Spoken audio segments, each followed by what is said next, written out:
Supreme court ಕಟಕಟಿಯನ್ನ ಏರಿರುವಂತಹ Kaveri ವಿವಾದ ವಾದ ಪ್ರತಿವಾದದ ಜಟಾಪಟಿಗೆ ಸಾಕ್ಷಿಯಾಗಿದೆ. ನೀ ಕೊಡೆ ನಾ ಬಿಡೆ ಅನ್ನುವಂತಹ ತಮಿಳುನಾಡು ಖ್ಯಾತಿಯ ಮಧ್ಯೆ ಸುಪ್ರೀಂ ಕೋರ್ಟ್ನಿಂದಾನೂ ರಾಜ್ಯಕ್ಕೆ ಆಘಾತ ಎದುರಾಗಿದೆ. ಸಿಡಬ್ಲ್ಯೂಎಂಎ ಆದೇಶವನ್ನ ಪಾಲಿಸೋಕೆ ಸುಪ್ರೀಂ ಕೋರ್ಟ್ ಕೂಡ ಸೂಚನೆಯನ್ನ ನೀಡಿರುವುದು ಸಕ್ಕರೆ ನಾಡನ್ನ ನಿಗಿನಿಗಿಯಾಗಿಸಿದೆ.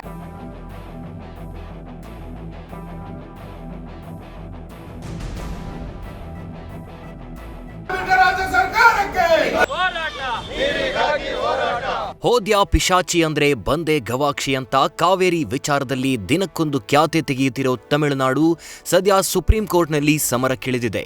ಕಾವೇರಿ ನದಿ ನೀರು ಹಂಚಿಕೆ ವಿಚಾರವಾಗಿ ತಮಿಳುನಾಡು ಸಲ್ಲಿಸಿದ್ದ ಅರ್ಜಿ ವಿಚಾರಣೆ ಕೈಗೆತ್ತಿಕೊಂಡ ಸುಪ್ರೀಂ ಕೋರ್ಟ್ ಕರ್ನಾಟಕಕ್ಕೆ ಮತ್ತೊಂದು ಶಾಕ್ ನೀಡಿದೆ.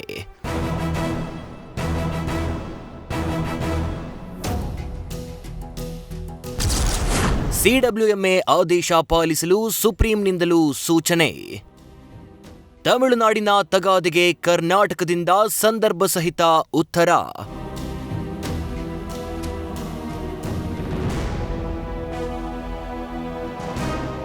ಸಿಡಬ್ಲ್ಯೂಎಂಎ ಆದೇಶದಂತೆ ಕರ್ನಾಟಕ ಕಾವೇರಿ ನೀರು ಹರಿಸಲ್ಲ ಅಂತ ಸುಪ್ರೀಂ ಕದಾ ತಟ್ಟಿದ ತಮಿಳುನಾಡಿಗೆ ಅಲ್ಲೂ ಮೊದಲ ಹೆಜ್ಜೆಯಲ್ಲಿ ಜಯ ಸಿಕ್ಕಿದೆ. ಕಾವೇರಿ ನೀರು ನಿರ್ವಹಣಾ ಪ್ರಾಧಿಕಾರದ ನಿರ್ದೇಶನ ಪಾಲಿಸಿ ಪಾಲನಾ ವರದಿ ಸಲ್ಲಿಸಲು ಕರ್ನಾಟಕಕ್ಕೆ ಸುಪ್ರೀಂ ಕೋರ್ಟ್ ಸೂಚಿಸಿದೆ. ಈ ಮಧ್ಯೆ ತಮಿಳುನಾಡು ಪರ ವಕೀಲರು ಹಾಗೂ ಕರ್ನಾಟಕ ಪರ ವಕೀಲರ ನಡುವೆ ವಾದ ಪ್ರತಿವಾದ ಜಟಾಪಟಿ ನಡೆದಿದೆ.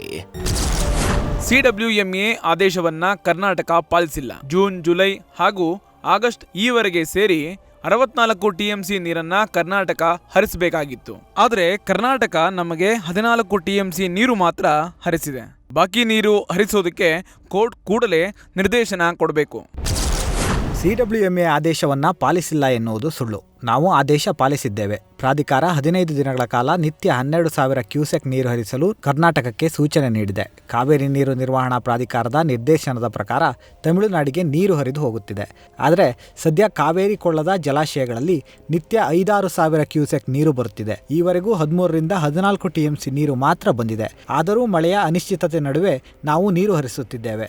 ಪ್ರಾಧಿಕಾರದ ಆದೇಶದಂತೆ 12,000 ಕ್ಯೂಸೆಕ್ ನೀರು ಹರಿದು ಹೋಗಿದೆ. ಇದಕ್ಕೆ ಸಮಯ ಬೇಕು. ಬಿಳಿಗುಂಡ್ಲು ಬಳಿ ನೀರು ಹರಿಯುವಿಕೆ ಮಾಪನವಾಗುತ್ತಿದೆ. ಕಾವೇರಿ ಅಚ್ಚುಕಟ್ಟು ಪ್ರದೇಶದಲ್ಲಿ ಮಳೆ ಅನಿಶ್ಚಿತತೆ ಇರೋದ್ರಿಂದ ಇಷ್ಟು ನೀರು ಹರಿಸುವುದು ನಮಗೆ ಕಷ್ಟವಾಗುತ್ತಿದೆ. ಮೇಕೆದಾಟು ಅಣೆಕಟ್ಟು ಯೋಜನೆಗೆ ತಮಿಳುನಾಡು ವಿರೋಧಿಸುತ್ತಿದೆ. ಇಂತಹ ಸನ್ನಿವೇಶಗಳಲ್ಲಿ ಈ ಅಣೆಕಟ್ಟು ಸಹಾಯಕ್ಕೆ ಬರಲಿದೆ.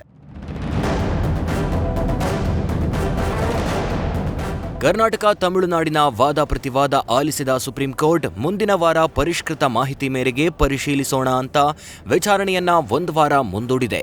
ಇನ್ನು ಈ ಬಗ್ಗೆ ಲೀಗಲ್ ಟೀಮ್ ಜೊತೆ ಚರ್ಚೆ ಮಾಡ್ತೀನಿ ಅಂತ ಜಲಸಂಪನ್ಮೂಲ ಸಚಿವ ಚಲುರಾಯಸ್ವಾಮಿ ತಿಳಿಸಿದ್ದಾರೆ.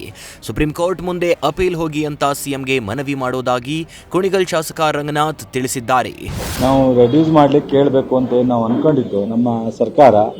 ಅದಕ್ಕೆ ಈಗ ಒಂದು ಸ್ವಲ್ಪ ಅವಕಾಶ ಟೈಟ್ ಆಗಿದೆ. ಮುಂದಿನ ಮಂಡೇವರೆಗೂ ಯಥಾಸ್ಥಿತಿನ ಮುಂದುವರಿಸಬೇಕು ಅಂತ ಹೇಳಿದ್ದಾರೆ. ಅದಕ್ಕೆ ನಾನು ACS ಜೊತೆ ಮಾತನಾಡಿ, ಲೀಗಲ್ ಟೀಮ್ ಜೊತೆ ಮಾತನಾಡಿ ಏನು ಆಲ್ಟರ್ನೇಟಿವ್ ನಾವು ಮಾಡಬಹುದು ಅಂತ ಹೇಳಿದ್ದೀನಿ. ಯಾಕೆಂದರೆ ಮಳೆ ಕಡಿಮೆ ಆಗಿದೆ. ತಮಿಳುನಾಡಿಗೆ ನಮ್ಮ ಥರ ಬರೋ ಪರಿಸ್ಥಿತಿ ಇಲ್ಲ. ಎರಡನೇದು, ಅವರಿಗೆ ಮುಂದಿನ ತಿಂಗಳಲ್ಲಿ ಮಾನ್ಸೂನ್ ಬರುವಂಥದ್ದು ಇದೆ ಅಂತ ಹೇಳಿ ಮೆಟ್ರಾಲಜಿಕಲ್ ಸರ್ವೆ ಅವರು ಹೇಳ್ತಿರೋಂಥದ್ದನ್ನ ನಿಮಗೆಲ್ಲ ಗೊತ್ತಿದೆ ಅನ್ಕೋತೀನಿ.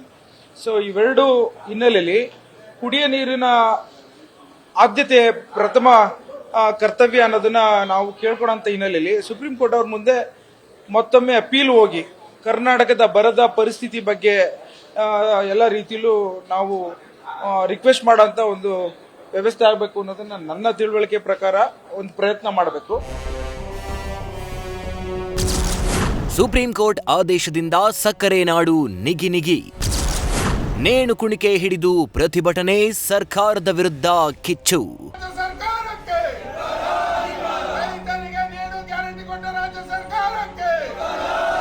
ಸಿಡಬ್ಲ್ಯೂಎಂಎ ಆದೇಶ ಪಾಲಿಸುವಂತೆ ಅತ್ತ ಸುಪ್ರೀಂ ಕೋರ್ಟ್ ಸಹ ಸೂಚಿಸಿರೋ ಹಿನ್ನೆಲೆ ಮಂಡ್ಯ ರೈತರು ಬೇಸರಗೊಂಡಿದ್ದಾರೆ.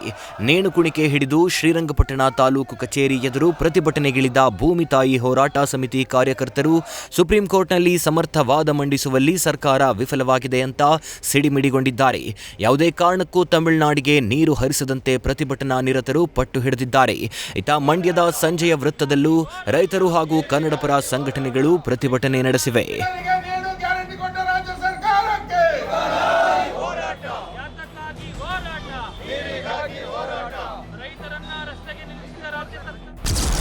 ಖಾಲಿ ಚೊಂಬು ಹಿಡಿದು ಬಿಜೆಪಿ ಕಾರ್ಯಕರ್ತರ ಪ್ರತಿಭಟನೆ.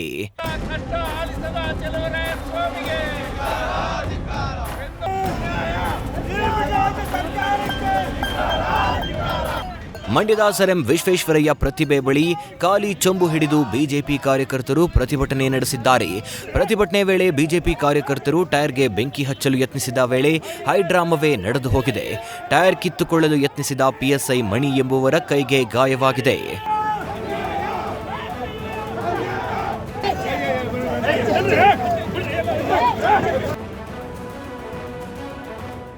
ಒಟ್ನಲ್ಲಿ ಕಾಶಿಗೆ ಹೋದ್ರೂ ಶನೇಶ್ವರನ ಕಾಟ ತಪ್ಪಲಿಲ್ಲ ಅನ್ನೋ ಹಾಗೆ ಸುಪ್ರೀಂ ಕೋರ್ಟ್ನು ಬಿಡದ ತಮಿಳುನಾಡು ಕಾವೇರಿಗಾಗಿ ಕದನಕ್ಕಿಳಿದಿದೆ. ಮುಂದಿನ ವಾರ ರಾಜ್ಯದ ವರದಿ ಆಧರಿಸಿ ಸುಪ್ರೀಂ ಕೋರ್ಟ್ ಮತ್ತಿನ್ಯಾವ ಆದೇಶ ನೀಡುತ್ತೆ ಅನ್ನೋದು ಸದ್ಯ ಕಾವೇರಿ ಕೊಳ್ಳದ ಅನ್ನದಾತರ ಆತಂಕಕ್ಕೆ ಕಾರಣವಾಗಿದೆ. Nandish, news first, Mandya. News first ನಿರ್ಭೀತಿಯಿಂದ ನಿಮ್ಮ ಪರವಾಗಿ.